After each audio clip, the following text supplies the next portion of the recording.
The ruthless desire, লেখিকা শ্রাবণী ইয়াসমিন, পর্ব 6। জানালার কাছ ভেদ করে শীতের সকালে সেই তীর্যকার ম্লান আলো এসে আশ্রে পড়েছে বিশাল কক্ষটির অভ্যন্তরে। ব্রিটিশ স্থাপত্যের ভারী কারুকার্যময় সাদার রাজকীয় আসবাবপত্রে ঘেরা ঘরটি তখন এক অদ্ভুত শান্ততায় নিমজ্জিত। নোভা খুব ধীরে চোখের পাতা পিটপিট করে তাকাতে চেষ্টা করলো। চোখের মণিজোড়া যেন আলো তীব্রতায় বারবার বুজে আসতে চাইছে। শরীরের প্রতিটি রন্ধ্রে এক অবসাদগ্রস্ত ক্লান্তি এবং মাথায় এক তীব্র দপদপানি যন্ত্রণা। সে লক্ষ্য করল তার শিয়রে বসে আছেন ন্যান্সি রাইলি, তার বৃদ্ধ মুখবয়বে এক দুশ্চিন্তার রেখা। আর পাশে স্থির হয়ে দাঁড়িয়ে আছে তার নিত্যদিনের সহচারিকা। নোভাকে চোখ মেলতে দেখে ন্যান্সির চোখে এক চিলতে আশার আলো ঝিলিক দিয়ে উঠল। তিনি অত্যন্ত মমতায় নোভার কপালে হাত বুলিয়ে দিয়ে শান্ত স্বরে জিজ্ঞেস করলেন, কেমন লাগছে তোমার এখন নোভা? শরীরটা কি খুব বেশি খারাপ লাগছে? নোভা ফ্যালফ্যাল করে আশেপাশে চোখ বুলালো। এই চেনা কামরা, নরম বিছানা সবই তো ঠিক আছে, কিন্তু স্মৃতির পাতায় যে কালবৈশাখী বয়ে গেছে তার সাথে এই শান্ত সকালের কোনো মিল নেই। সে অস্ফুট স্বরে জড়িয়ে যাওয়া কণ্ঠে বলল, ভালো, কিন্তু আমি এইখানে কি করে এলাম? কাল রাতে তো। কথা শেষ করার আগে ঘরে প্রবেশ করলো লিলি। তার চোখে মুখে এক ধরনের মেকি স্বস্তি এবং চঞ্চলতা। সে দ্রুত পায়ে এগিয়ে এসে নোভার পাশে ঘেঁষে বসল এবং আদিক্ষেতা মেশানো কণ্ঠে বলে উঠল, ও গড, ফাইনালি তোমার জ্ঞান ফিরেছে। আমি তো ভয়ে মরে যাচ্ছিলাম নোভা। তোমাকে ওই অবস্থায় ওয়াশরুমে পড়ে থাকতে দেখে আমার যে কি অবস্থা হয়েছিল। নোভা ভ্রু কুঁচকে লিলির দিকে তাকালো। মনের ভেতর খটকা জাগলো তার। ওয়াশরুমে আমি কি পড়ে গিয়েছিলাম? লিলি মাথা নেড়ে সায় দিয়ে তরবরিয়ে বলতে শুরু করলো, হ্যাঁ, আমি যখন তোমাকে বারের ওখানে খুঁজে পাচ্ছিলাম না, তখন কেউ একজন হঠাৎ ওয়াশরুম থেকে চিৎকার করে বেরিয়ে এসে জানায় যে সেখানে একটা মেয়ে অজ্ঞান হয়ে ফ্লোরে পড়ে আছে। আমরা সবাই হন্তদন্ত হয়ে গিয়ে দেখি তুমি নিথর হয়ে পড়ে আছো। তারপর সবাই ধরাধরি করে তোমাকে এই বাড়িতে নিয়ে এলাম। নোভার মস্তিষ্ক তখন বিদ্রোহ করে উঠছে। তার স্পষ্ট মনে আছে সেই অন্ধকার করিডোর, সেই বীভৎস রক্ত, আর সেই ভিন্ন রঙের দুই মণিওয়ালা দানবকে। সে অত্যন্ত উদ্বিগ্ন হয়ে বলে উঠল, আর সেই লাশটা কোথায়, যে মুখোশ পড়েছিল? লিলি এবার অত্যন্ত অবাক হয়ে ভ্রু উঁচিয়ে বলল, কিসের লাশ নোভা? কোন লোক? কি আবল তাবল বলছো এসব? বেশি ড্রাঙ্ক ছিলে নাকি? ওয়াশরুমে পড়ে গিয়ে মাথায় আঘাত পেয়ে পাগল হয়ে গেলে? নোভা এবার বিছানা ছেড়ে উঠে বসার চেষ্টা করলো। তার গলার স্বর কাঁপছে। না নীলি, আমি পাগল হইনি। সেখানে একটা লোক ছিল। তার চোখে সোনালি মুখোশ ছিল, হাতে রক্তমাখা ছুরি ছিল। সে আমার সামনে একটা খুন করেছে। আর আর সে সেই খুনের ছুরিটা আমার গাল আর গলায় স্পর্শ করেছিল। আমার শরীরে রক্ত লেগেছিল। উন্মাদিনীর মতো নোভা নিজের গাল আর গলার দিকে হাত দিয়ে খুঁজল। দেখো লিলি, এই যে এখানে রক্ত। বলতে বলতে সে আয়নার দিকে তাকালো, কিন্তু আয়নায় সেই প্রতিচ্ছবি তাকে স্তব্ধ করে দিল। তুষার শুভ্র গলায় বা গালে কোথাও এক বিন্দু রক্তের দাগ নেই, এমনকি পোশাকেও কোনো ধস্তাধস্তির চিহ্ন নেই। সব একদম পরিষ্কার, নির্মল। লিলি এক দীর্ঘশ্বাস ফেলে ফোঁস করে নিঃশ্বাস ছাড়ল। বিরক্তি স্বরে বলল, শোনো নোভা, তোমার গায়ে এক ফোঁটা রক্ত ছিল না। আর সেই ঘরে কোনো লাশ তো দূর, রক্তের দাগও ছিল না। আমরা সবাই সেখানে উপস্থিত ছিলাম। কেউ এমন কিছু দেখেনি। তুমি নিশ্চয়ই কোনো বাজে স্বপ্ন দেখেছ, অথবা হ্যালোসিনেশন হয়েছে তোমার। নোভা নিজের অজান্তে শিউরে উঠল। তার কি তবে দৃষ্টিভ্রম হয়েছিল? কিন্তু সেই ভারী কণ্ঠস্বর, সেই মনস্টার শব্দটা তো এখনও তার কানে প্রতিধ্বনিত হচ্ছে। এতটা জীবন্ত ভ্রম কি আসলেই সম্ভব? ন্যান্সি রাইলি এতক্ষণ চুপচাপ সব শুনছিলেন। তিনি ঘরের কোণে রাখা ঘড়ির দিকে এক পলক তাকালেন। তার মুখবয়বে এক কঠোর গাম্ভীর্য ফুটে উঠল। তিনি হুইল চেয়ারটি ঘোরাতে ঘোরাতে বেশ শক্ত গলায় বললেন, হয়েছে, অনেক হয়েছে। যা হয়ে গিয়েছে তা নিয়ে ভেবে আর সময় নষ্ট করে কাজ নেই। নোভা, তুমি দ্রুত ফ্রেশ হয়ে নিচে নাস্তা করতে এসো। আমি সিদ্ধান্ত নিয়েছি তোমাকে এখানকার স্থানীয় কলেজে ভর্তি করাবো। পড়াশোনার পাশাপাশি তোমাকে আরও কিছু কাজ শিখতে হবে। সময় নষ্ট করো না, জলদি আসো। ন্যান্সি রাইলি তার সহচারিকা সহ ঘর থেকে বেরিয়ে গেলেন। লিলিও এক আর চোখে নোভার দিকে তাকিয়ে মুচকি হেসে প্রস্থান করল। গ্যাভিন অত্যন্ত গম্ভীর মুখে বসে আছে। তার কপালে চিন্তার সূক্ষ্ম ভাঁজগুলো যেন সময়ের সাথে সাথে আরও গভীর হচ্ছে। সামনের টেবিলে রাখা কালকের ক্যাসিনো হিসাবের নথিগুলো সে শতবার উল্টে পাল্টে দেখল, কিন্তু কোনোভাবেই অঙ্ক মেলাতে পারছে না। আসলে অঙ্কের মারপ্যাচে গ্যাভিন বরাবরই বড্ড কাঁচা। তার উপর মনের ভেতর এক অশান্ত ধিকি ধিকি আগুন তাকে স্থির হতে দিচ্ছে না। নিজের বিশাল কাজ ঘেরা অফিস কেবিনে বসে এইডেন জায়দাদ বেশ অনেকক্ষণ ধরে গ্যাভিনের এই অস্বাভাবিক আচরণ লক্ষ্য করছিল। ল্যাপটপের কিবোর্ডে আঙুল চালিয়ে শেষ ইমেলটি সেন্ড করে সে চেয়ারে হেলান দিল। তারপর নিজের সে অদ্ভুত মায়াবী অথচ তীক্ষ্ণ চোখ জোড়া গ্যাভিনের ওপর নিবদ্ধ করে গম্ভীর স্বরে ডাকল, গ্যাভিন। গ্যাভিন চমকে উঠে অত্যন্ত শান্তভাবে চোখ তুলে তাকালো। পরক্ষণে অনুগত সৈনিকের ন্যায় সোজা হয়ে দাঁড়িয়ে উত্তর দিল, এস বস। এডেন তার দৃষ্টি স্থির রেখে আবারও জিজ্ঞেস করলো, কি হয়েছে তোমার? সকাল থেকে লক্ষ্য করছি তুমি অন্যমনস্ক। গ্যাভিন যেন এতক্ষণ এই সুযোগেরই অপেক্ষায় ছিল। মনের ভেতর জমানো প্রশ্নটা সে এবার তরতর করে উগরে দিল, বস, কালকের এই মেয়েটাকে আপনি স্রেফ ছেড়ে দিলেন কেন? ওই মেয়েটা তো অনেক কিছুই দেখেছে, আপনার চেহারা পর্যন্ত দেখে নিয়েছে। ওকে এভাবে জীবিত অবস্থায় ফিরে যেতে দেওয়া কি আমাদের জন্য ঝুঁকিপূর্ণ নয়? গ্যাভিনের এতক্ষণের বিরস মুখে বসে থাকার প্রকৃত কারণ এবার এডেনের কাছে দিনের আলোর মতো পরিষ্কার হয়ে গেল। সে কোনো প্রকার ভনিতা না করে শীতল গলায় বলল, এডেন জায়দাদের শাস্তি থেকে আজ পর্যন্ত কেউ নিস্তার পায়নি গ্যাভিন। ওই মেয়েটাও পাবে না। প্রতিটি কাজেরই একটা সঠিক সময় থাকে। আমি তাকে স্রেফ ক্ষমা করে দিইনি, বরং আরও তীব্রতর কোনো যন্ত্রণার দিকে ঠেলে দেওয়ার জন্য আপাতত সময় নিচ্ছি। জায়দাদের ব্যক্তিগত কাজে যারা বিঘ্ন ঘটায় তাদের অভিধানে ক্ষমা বলে কোনো শব্দ নেই। গ্যাভিন তবু যেন শান্ত হতে পারছিল না। সে কিছুটা অস্থির চিত্তে এগিয়ে এসে বলল, বস, আপনি শুধু একবার আদেশ করুন, আমি এখনই মেয়েটাকে তুলে নিয়ে আসব। এডেন কোনো উত্তর দিল না, কেবল তার বাঁকা চোখের শীতল চাহনিতে গ্যাভিনকে শান্ত থাকার ইঙ্গিত দিল। ঠিক সেই মুহূর্তে ঘরে প্রবেশ করলো অলিভার। সে এসেই নিজের চটপটে স্বভাব অনুযায়ী ধপ করে লেদারের নরম সোফাটায় বসে পড়ল। একটা দীর্ঘশ্বাস ফেলে সে অভিযোগের সুরে বলল, বস, আপনার যদি কাল রাতে কোনো মেয়ের প্রয়োজনই না হতো তবে অত আয়োজন করে মেয়ে আনিয়েছিলেন কেন? বেচারি সারা রাত হোটেলে আপনার জন্য অপেক্ষা করে শেষে সকালে আপনার অ্যাকাউন্ট থেকে 10,000 পাউন্ড দিয়ে বিদায় হয়েছে। এইডেন সেই অপ্রাসঙ্গিক আলোচনার বিন্দুমাত্র কর্ণপাত করল না। তার চিন্তার জগৎ তখন অন্য কোথাও। সে সোজা হয়ে বসে জিজ্ঞেস করল, জ্যাক উইলিয়ামের প্রপার্টির কী খবর? ও কি জায়গা ছাড়তে রাজি হয়েছে? অলিভার টেবিলের ওপর রাখা দামি পেপার ওয়েটটি ঘোরাতে ঘোরাতে উত্তর দিল, কথা বলেছি বস, কিন্তু লোকটা বড্ড ঘাড়ত্যাড়া। জায়গা তো ছাড়বেই না, উল্টো বলেছে। অলিভার হঠাৎ থেমে গেল। এডেন শান্তভাবে তার দিকে তাকিয়ে বলল, থামলে কেন অলিভার? Skip up. লোকটা আর কি বলেছে? অলিভার একবার ঢোক গিলে ইতস্তত করে বলল, ও বলেছে আমাদের বস নাকি একজন ডিকশাকার। শুনে এডেনের ঠোঁটের কোণে এক চিলতে বাঁকা হাসি ফুটে উঠল। তার চোখে কোনো ক্রোধ নয়, বরং ফুটে উঠল এক পৈশাসিক আনন্দ।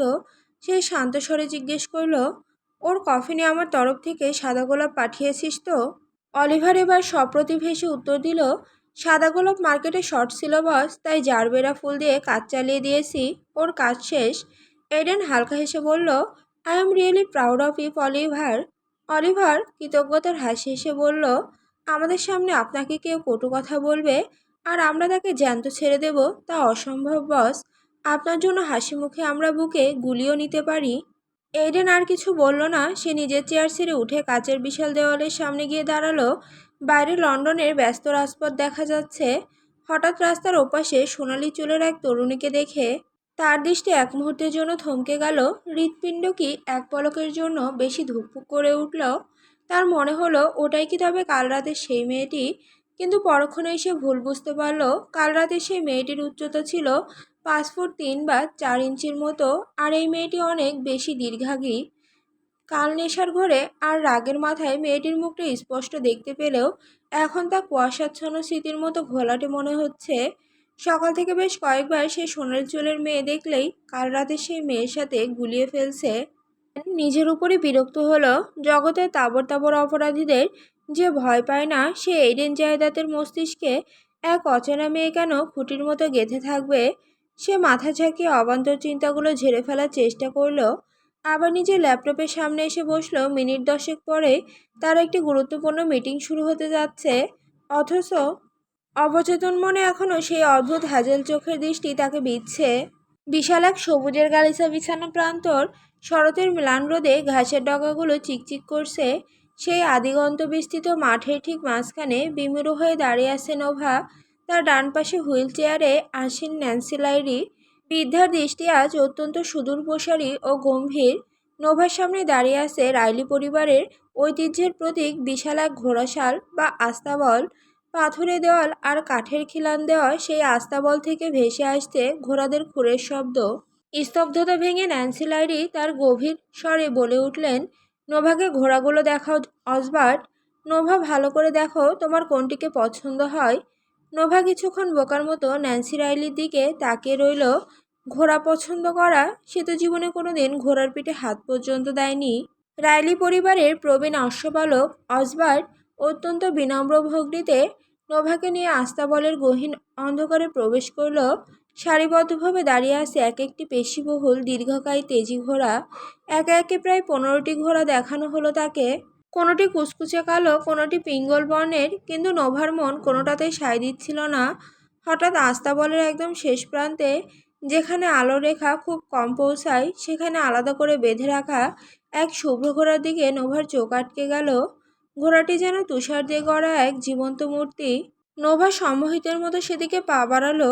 পেছন থেকে অসবার্ট সতর্কবাণী ছুড়ে দিল, ম্যাডাম, ওই ঘোড়াটির কাছে যাবেন না। ওটি এক অবাধ্য পাগলা ঘোড়া। ওকে আজ পর্যন্ত কেউ পোষ মানাতে পারেনি। ঘোড়াটির শান্ত অথচ বিষণ্ণ চোখের দিকে তাকিয়ে সে বলল, আমি তাও একবার খুব কাছে গিয়ে ওকে দেখতে চাই। অসবার্ট নিরুপায় হয়ে নোভাকে নিয়ে সেই শুভ্র ঘোড়াটির পিঞ্জরের কাছে গেল। অসবার্ট যেই না হাত বাড়িয়েছে, অমনি ঘোড়াটি বিকট শব্দে ডেকে উঠে পেছনে 2 পায়ে দাঁড়িয়ে পড়ল। উন্মত্তের মতো সে আস্তাবলের দেওয়ালে লাথি মারতে শুরু করলো। পরিস্থিতি সামাল দিতে আরও 2-3 জন কর্মচারী ছুটে এলো, কিন্তু এতে ঘোড়াটি যেন আরও দ্বিগুণ তেজে উত্তপ্ত হয়ে উঠল। তার নাসারন্ধ্র দিয়ে গরম বাতাস বের হচ্ছে, চোখ দুটো আগুনের মতো লাল। অবস্থা বেগতিক দেখে নোহা সাহসে ভর দিয়ে এগিয়ে গেল। অজবার চিৎকার করে বারণ করলেও সে শুনল না। নোভা অত্যন্ত ধীর পায়ে ঘোড়াটির ঠিক সামনে গিয়ে দাঁড়ালো। তারপর এক ঝটকায় তার মুখে বাঁধা অবাধ্য দড়িটি টেনে ধরল। অদ্ভুত এক মায়ামেশানো ধীরতায় সে ঘোড়াটির কপালে হাত রাখল। জাদুমন্ত্রের মতো কাজ হলো সেই স্পর্শে। মুহূর্তের মধ্যে সেই রণংদেহী ঘোড়াটি শান্ত হয়ে গেল। তার মাথা নুয়ে এলো নোভার হাতের নিচে। অসবার্ট সহ উপস্থিত সবাই পাথর হয়ে দাঁড়িয়ে রইল এই অলৌকিক দৃশ্য দেখে। ন্যান্সি রাইলি হুইল চেয়ারের চাকা ঘুরিয়ে কাছে এসে ধীর স্থির কণ্ঠে ঘোষণা করলেন, আজ থেকে এই শুভ্র ঘোড়াটি হবে নোভার সঙ্গী। নোভা বিস্ময়ভীত হয়ে ঘোড়াটির দিকে তাকিয়ে রইল। তাকে নাকি এখন ঘোড়সওয়ারি শিখতে হবে। বিদেশের এই আভিজাত্য তাকে কোথায় টেনে নিয়ে যাচ্ছে। পরবর্তী কয়েক ঘন্টা কাটল অসবার্টের কঠোর নির্দেশনায়। কি করে লাগাম ধরতে হয়, কি করে শরীরের ভারসাম্য বজায় রাখতে হয়, নোভা প্রতিটি কথা পরম মনোযোগ দিয়ে শুনল। প্রথম কয়েকবার ঘোড়ার পিঠে ওঠার চেষ্টা করে সে ব্যর্থ হলো। ঘোড়াটি বারংবার নড়ে চড়ে বসায় সে টাল সামলাতে পারছিল না। অবশেষে অদম্য জেদ নিয়ে সে শুভ্র ঘোড়াটির পিঠে আসীন হলো। আশ্চর্যজনকভাবে নোভা খুব দ্রুতই ঘোড়ার গতি আর ছন্দ নিজের আয়ত্তে নিয়ে নিল। অসবার্ট বিস্ময়ে বিমোহিত হয়ে ভাবলেন, যে ঘোড়াকে বছরের পর বছর কেউ বাগে আনতে পারেনি, এক নবিশ মেয়ে তাকে কয়েক ঘন্টায় বশ করে ফেলল। আকাশের সোনালি আভা তখন রক্তিম রঙে বিলীন হতে শুরু করেছে। সন্ধ্যার হিমেল হাওয়া বইতে শুরু করেছে প্রান্তরের বুক চিরে। দূরে রাইলি ম্যানরের জানালার এক এক করে আলো জ্বলে উঠছে। অসবার্ট জরুরি এক প্রয়োজনে একটু দূরে যাওয়ার সময় বলে গেলেন, ম্যাডাম, আপনি সাবধানে ঘোড়াটি নিয়ে আস্তাবলের দিকে এগিয়ে যান। আমি ফিরে এসে ওকে বেঁধে দিচ্ছি। নোভা মাথা নেড়ে সম্মতি জানালো। সে ধীর পায়ে ঘোড়াটিকে আস্তাবলের পথে হাঁটাচ্ছিল। চারপাশটা ভীষণ নির্জন। হঠাৎ ঝোপঝাড়ের আড়াল থেকে কোনো এক নাম না জানা বন্যপ্রাণীর ডাকে চমকে উঠল ঘোড়াটি। সেই আকস্মিক শব্দে নোভার হাতের লাগামে এক তীব্র হ্যাঁচকা টান লাগলো। ব্যাস, মুহূর্তেই শান্ত শুভ্র ঘোড়াটি তার আদিম বন্যতায় ফিরে গেল। ঘোড়াটি এবার হিতাহিত জ্ঞান হারিয়ে লাগামহীনভাবে লাফালাফি শুরু করলো। নোভা তার পিঠে কোনো মতে আটকে থেকে প্রাণপণ চেষ্টা করছে তাকে শান্ত করার, কিন্তু ব্যর্থ হচ্ছে। হঠাৎ ঘোড়াটি এক বিকট চিৎকার দিয়ে বাতাসের বেগে দৌড়াতে শুরু করলো। তার খুরের আঘাতে তৃণভূমির মাটি ধুলোয় ধূসর হয়ে উঠল। তীব্র গতির মুখে নোভা কেবল আর্তনাদ করে ঘোড়ার ঘাড়ের কেশর আঁকড়ে ধরল। শুভ্র ঘোড়াটি তার পিঠে নোভাকে নিয়ে রাইলি ম্যানরের বিশাল সীমানা প্রাচীর পেরিয়ে উন্মত্তের মতো ছুটতে লাগলো অচেনা গন্তব্যের দিকে। রাতের অন্ধকার তখন লিভারপুলের নির্জন রাজপথগুলোকে এক মরণ ফাঁদের মতো গিলে ফেলেছে। মধ্যরাত হতে এখনও কিছুটা সময় বাকি, কিন্তু এই বিশেষ রাস্তাটি, যাকে স্থানীয় অপরাধ জগতের ভাষায় ডেথ রোড বলা হয়, সেটি এখন শ্মশানের মতো নিস্তব্ধ। আকাশ জুড়ে মেঘের ঘনঘটা, চাঁদের আলো যেন এখানে প্রবেশ করতে ভয় পায়। সড়কের দুই পাশে জংলি গাছের ছায়াগুলো এক একটি দীর্ঘাকায় প্রেতাত্মার মতো দাঁড়িয়ে আছে। সেই নিস্তব্ধতা চিরে রাস্তার একপাশে দাঁড়িয়ে আছে একটি কুচকুচে কালো রঙের মার্সিডিজ। গাড়ির ভেতরে অসহ্য গুমট অন্ধকার। ড্রাইভিং সিটে বসে আছে এইডেন জায়দাদ। তার ডান হাতটি কাঁপছে, কিন্তু চোখে কোনো মায়া নেই। এক হাতে সে একটি ড্রাগ ইঞ্জেকশন নিজের শিরায় পুশ করল। মুহূর্তে বিষাক্ত সেই তরল তার রক্তে মিশে গিয়ে এক পৈশাসিক উন্মাদনার জন্ম দিল। এইডেনের চোখ জোড়া এখন টকটকে লাল, যেন কোনো তৃষ্ণার্ত পশুর চোখ। গাড়ির ড্যাশবোর্ডে সারিবদ্ধভাবে সাজানো দুটি দামি ব্র্যান্ডের মদের বোতল আর কিছু নেশাজাতীয় চূর্ণ। নেশার তীব্রতায় এইডেনের চারপাশটা দুলছে। সবকিছুই সে ঘোলাটে দেখছে, তবুও তার তীক্ষ্ণ শিকারী দৃষ্টি কাঁচ ভেদ করে বাইরে নিবদ্ধ হলো। হঠাৎ সে দেখল দূরে কুয়াশাচ্ছন্ন রাস্তার বুক চিরে এক অলৌকিক দৃশ্য ভেসে আসছে। হাঁটুর বেশ খানিকটা নিচ অবধি ফ্রক পরিহিত এক কিশোরী বালিকা একটি তুষার শুভ্র ঘোড়ার লাগাম ধরে খালি পায়ে হেঁটে আসছে। মেয়েটির ফর্সা পা জোড়া হেডলাইটের অস্পষ্ট আলোয় দূর থেকেও ধপধপ করছে। এই নির্জন ক্রাইম রোডে, যেখানে দিনের বেলাতেও খুনি আর ধর্ষকদের ভয়ে কেউ পা বাড়ায় না, সেখানে এমন এক কোমল কিশোরী আর একটি ঘোড়া, বিষয়টি এডেনের নেশাগ্রস্ত মস্তিষ্কেও এক তীব্র কৌতুক জাগালো। মেয়েটির মুখাবয়ব আতঙ্কে নীল হয়ে গেছে। সে যখন গাড়ির বেশ কাছে এলো, এইডেন তার দৃষ্টি স্থির করার চেষ্টা করলো। এক নিমিষে তার শির দ্বারা বেয়ে এক শিহরণ বয়ে গেল। এই যে সেই কাল রাতের মেয়েটি। পরক্ষণে সে ভাবল, হয়তো নেশার ঘরে সে ভুল দেখছে। এইডেন টলমলে দেহ নিয়ে সজোরে গাড়ির দরজা খুলে বাইরে বেরিয়ে এলো। নিস্তব্ধ রাতে গাড়ির দরজার সেই ধাতব শব্দে নোভার ছোট্ট শরীরটা ভয়ে হিম হয়ে গেল। সে হুট করে থেমে গিয়ে ভয়ার্ত চোখে গাড়ির হেডলাইটের সামনে দাঁড়ানো বিশাল সেই ছায়ামূর্তিটির দিকে তাকালো। তার দু চোখ বেয়ে কান্নার বাঁধ ভেঙে যেতে চাইছে। উন্মত্ত ঘোড়াটি তাকে যে এমন এক নরকে এনে দাঁড় করাবে তা সে জানত না। এডেন পা থেকে মাথা অবধি নোভাকে খুঁটিয়ে দেখল। তার পাতলা ঠোঁটে এক চিলতে বক্র হাসি ফুটে উঠল। সে এক গম্ভীর ও নেশালো কণ্ঠে ডাকল, হ্যালো সানশাইন। নামটি শোনা মাত্র নোভার বুকের রক্ত জল হয়ে গেল। গতকালের সেই দানবটিও তো তাকে এই নামেই ডেকেছিল। নোভা থরথর করে কাঁপতে কাঁপতে অস্ফুট স্বরে জিজ্ঞেস করল, কে কে আপনি? এডেন শিকারি বাঘের মতো এক পা করে এগোতে লাগলো। এত দ্রুত ভুলে গেলে? How did you forget the monster that called you? ভয়ে নোভার আত্মা যেন শরীর ছেড়ে বেরিয়ে যেতে চাইল। এডেন আরও কাছে এলো। তার দুই ভিন্ন রঙের চোখের মণি এখন আগুনের মতো জ্বলছে। সে হিস হিস করে বলে উঠল, you are fucking so beautiful sunshine. Will you be my canvas sweetheart? I will mark every fucking inch of you with my lips until you smell like me, breathe like me, and bleed for me. Nova আতঙ্কে দুই পা পিছিয়ে গেল। কাঁপা কাঁপা গলায় আরতি জানালো, please আমাকে যেতে দিন। আমি কোনোদিন আপনার সামনে আসতে চাইনি। আমি আমি আপনাকে খুব ভয় পাই। এইডেন আরও সামনে ঝুঁকে এলো। এইডেনের সেই তীক্ষ্ণ চোয়াল, ঘাড়ের পাশে কালো ট্যাটু আর নিখুঁত সুন্দর মুখখানা দেখে নোভা এক মুহূর্তের জন্য মোহগ্রস্ত হয়ে পড়ল। কে বলবে এমন অতি সুদর্শন এক পুরুষের ভেতরে এতটা ভয়ঙ্কর এক পশু বাস করে? এডেনের ঠোঁটে তখন এক জ্যান্ত ভাসি ঝুলে আছে। নোভার এক মুহূর্ত দেরি না করে হিতাহিত জ্ঞান হারিয়ে উল্টো দিকে দৌড় লাগালো। তার বাধ্য শুভ্র ঘোড়াটিও তার পিছু পিছু ছুটতে শুরু করলো। এডেন থামল না, বরং এক গগনবিদারী অট্টহাসি হাসল।